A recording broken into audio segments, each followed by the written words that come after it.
Okay, let's get on to some stocks then. I've got one that's listed on the FTSE coming up, but Steve, you've got one that's listed, I think, in Europe somewhere, right? That's right. Yeah, I've got one that's loaded. It's on the Swiss exchange. Nice.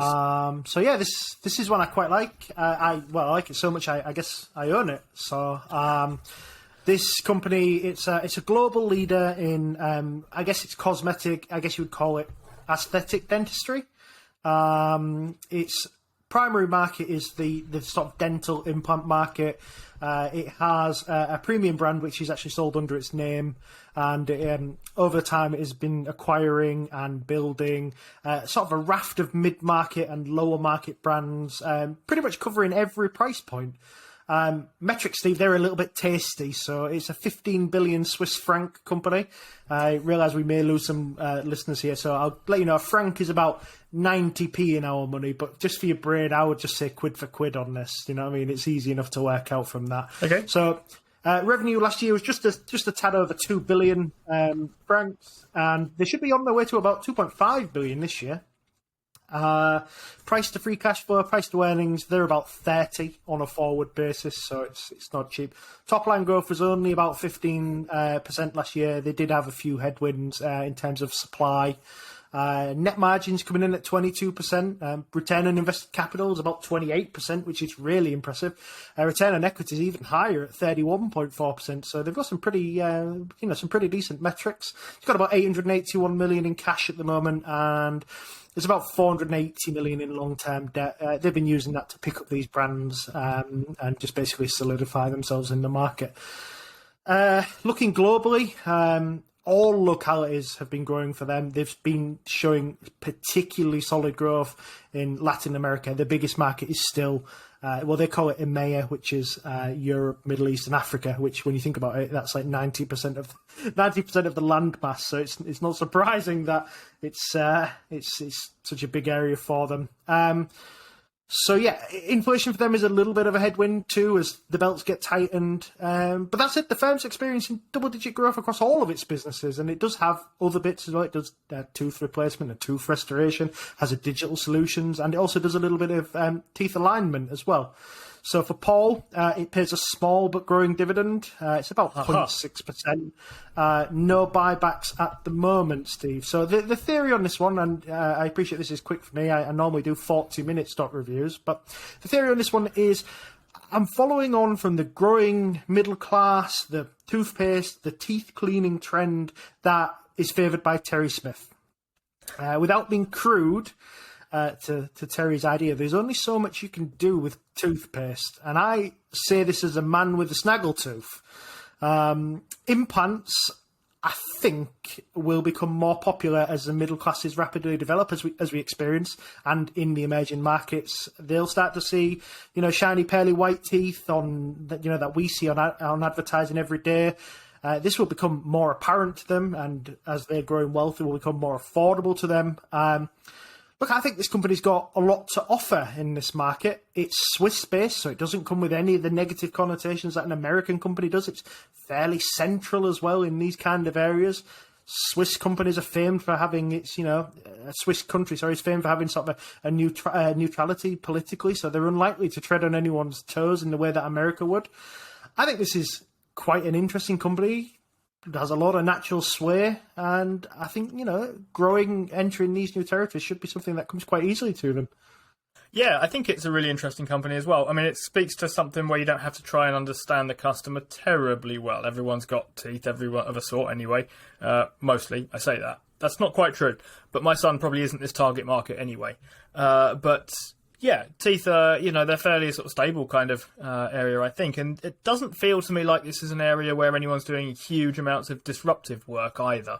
So if you can get yourself to the kind of leading edge of that, I'm not sure there's huge quantities of people trying to do things differently in any particular way either. Question then, what's a snaggletooth? For those of our listeners who are like me and don't know what that means. Well, a snaggletooth I think it was a cartoon thing where they had like incisors that came over the lip. But my snaggletooth is on my bottom set, and I just refer to it as, I thought it was a quite commonly used term for a tooth that is not quite in the position it should be. Oh, okay. Yeah, so I have one of those as well in that case. If that's all it is, not quite in the position that it's supposed to be. I thought that sounded like a kind of local Hull colloquialism or something along Could those be. lines.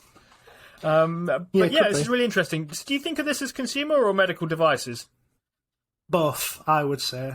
They tend to be a supplier of rather than a fitter of, but they are looking into these markets as well at the moment. So they could well be, they could well end up being both.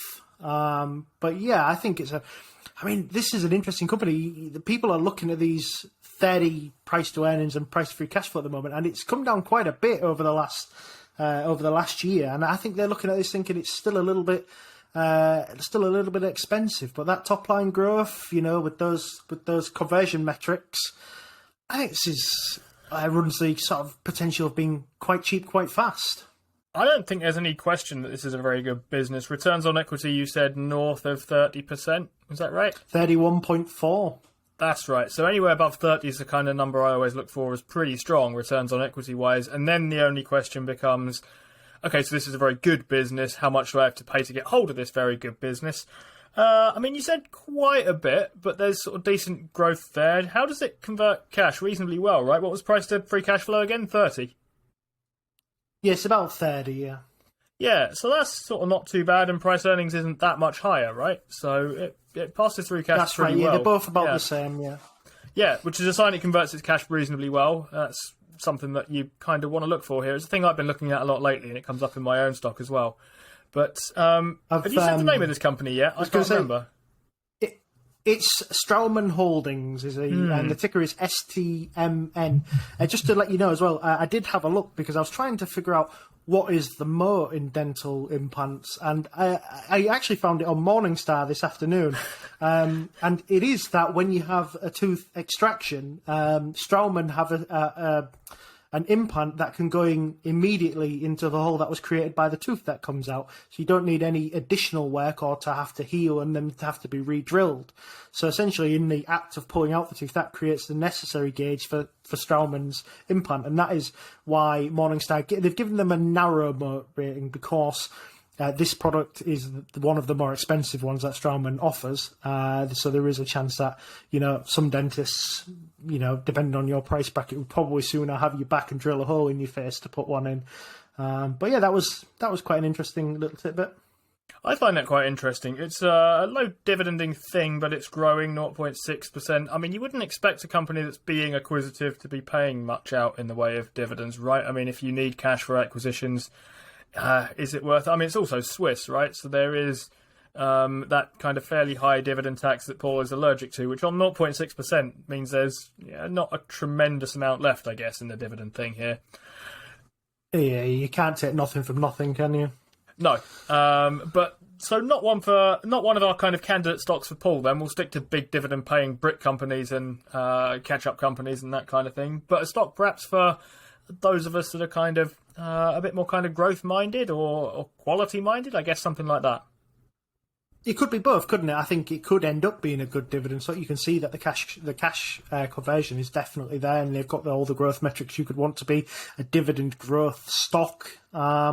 It just depends what their commitment is to growing that dividend. It's been a very small increase every year kind of thing, just because I think they feel like they should be, rather than I think they're necessarily committed to doing it. But then they're not doing any buybacks at the moment, Steve. So perhaps they are more committed to the dividend than we give them credit for. Yeah, I mean, they have a dividend. It's sort of strange that a company starts paying one. I say it's not a big dividend at 0.6%, but then I've kind of wandered into one of my own traps here a little bit. I mean, it's not a big dividend because we compute the yield by working out the payout over the price, right? I mean, if that price came down, that dividend would get quote-unquote bigger whilst they pay out exactly the same amount of money. So it's not like, I guess, they're paying out... to work out whether or not they're paying out a lot of their earnings and dividends is a different kind of calculation, I guess. I suppose they're not, because the earnings yield is about 3.33% and the dividend yield is about 0.6%. But I guess it's worth thinking to myself that, yeah, look, things that are big dividends become small dividends when prices go up. Been thinking about that a bit lately. And things that are kind of small dividends become big dividends quite quickly when stocks come down. Intel's a decent example of that, actually, at the moment. It's gone from paying a 2-point-something dividend to a 4-point-something dividend, I think, mostly by just losing all of its share price and market cap coming down quite significantly. So, yeah, I mean, it's not a big dividend, but it might be one to keep an eye on. You like it at these prices, though, right? I did, yeah. I was looking for it around sort of 100 Swiss francs, and it crashed through that barrier about a month or so after I added it to the watch list. So I have been buying it just slow and steady. It has continued falling since then. I think it's more nearer 90 now than 100, but it looks quite attractive to me at these prices. It's kind of nice when you're looking for a slow and steady and a thing keeps coming down, right? That's it, yeah. I guess I want to. The problem is everything's falling down. I want to buy it as it goes down. That's the idea. But the problem is that a lot of stuff around it is just collapsed as well. So yeah. I'm trying to slow and steady my way into a FTSE stock, not the one I'm about to talk about. But the thing, I've had this happen before as well, where I thought, I'll slow and steady my way into this thing, and I get about 200 quid in. With just sort of loose bits of spare change in the odd dividend and so on and so forth. And now the damn thing's up about 15% from where I was buying it. I don't really want to buy it 15% higher than I had it before.